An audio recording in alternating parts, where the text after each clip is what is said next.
how to read your inner compass. You know, you always want to know where you are.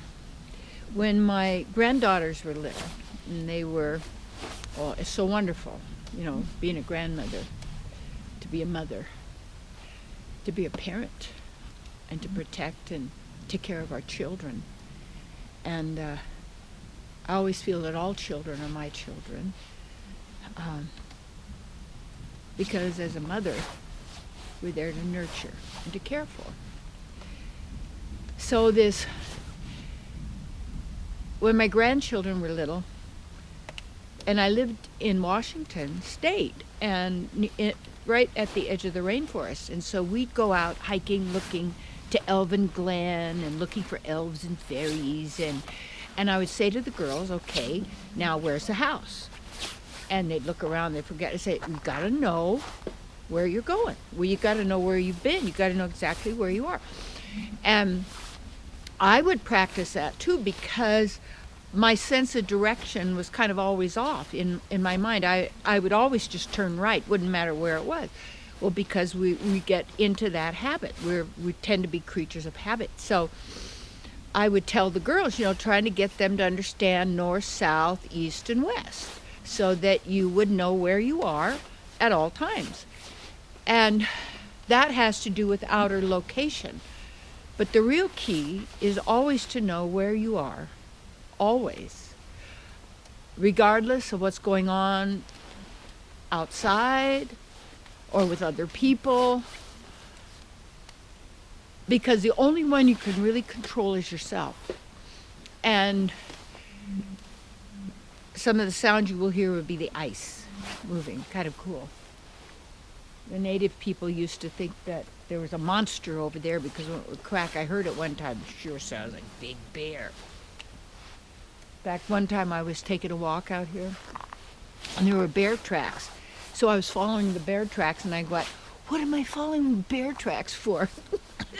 I'm not following bear tracks. So that again, my inner guide said, that's not a good idea. I go, oh yeah, right. I don't need to follow bear tracks. That inner guide is our compass. And when you're off center, you don't feel right. And I remember years ago when it was like in the 80s, late 70s, 80s, it was all, you know, you don't have, you know, what may I say, you don't trust yourself, you trust everybody else. And, you know, some of these people would say, who were setting themselves up with therapists, maybe really weren't, but just, you know, whatever they were doing. And they would say, oh, forget what you feel inside, you know, you're just full of fear, you don't know what you're doing, you know, believe me. And I say, the only times I ever really got myself in any trouble or any situation that was really not good for me was when I didn't trust my inner guidance. I overrode that because I thought, oh, well, and so what did I do? I trusted the mind instead of myself. And we have been taught to believe our thoughts. We're taught in school all these statements. That's why I always had a great time in school, because I wasn't a scholar. I didn't really care about dates and history. I go, what good is that? You know, what good's that going to do me in my life? And then you get who's writing the books, who's telling you that's true or that isn't true. And then you get lost in the outer, in the minutia, instead of being centered. And when you know how to read your inner compass, because it's always pointing to truth. It's always pointing to the God presence, the divine, because we don't, you know, what word we're going to use, because beyond words, that is our guide. And that we're all connected, and we all have the same guide, and yet the real mark of a divine being is they are with their partnership, their inner guide. And they don't follow their mind and their thoughts, but they follow their knowingness. And in a sense, we're out here in the wilderness, and everybody's kind of trying to find their way, and teenagers are trying to get it together to get their show on the road, so to speak. So they're trying to get their act together. Don't get your act together.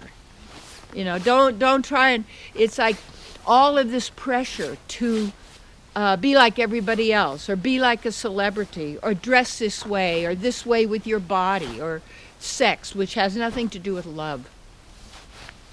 And it has, when we don't trust our inner guide, we're trusting what someone else is telling us. And you want to look at, why are they telling me that? Why do they want me to do that?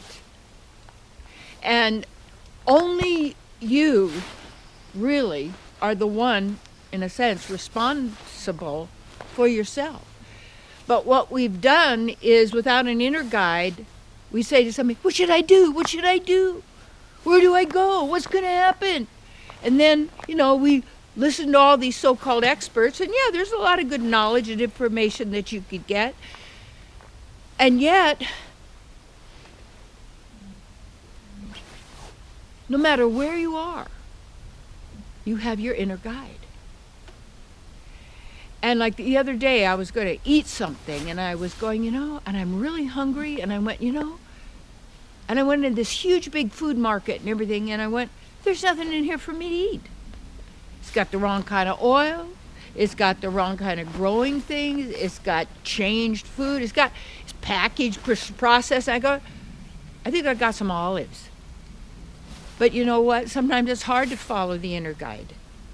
But that's all you got. Yeah. And you know when you know.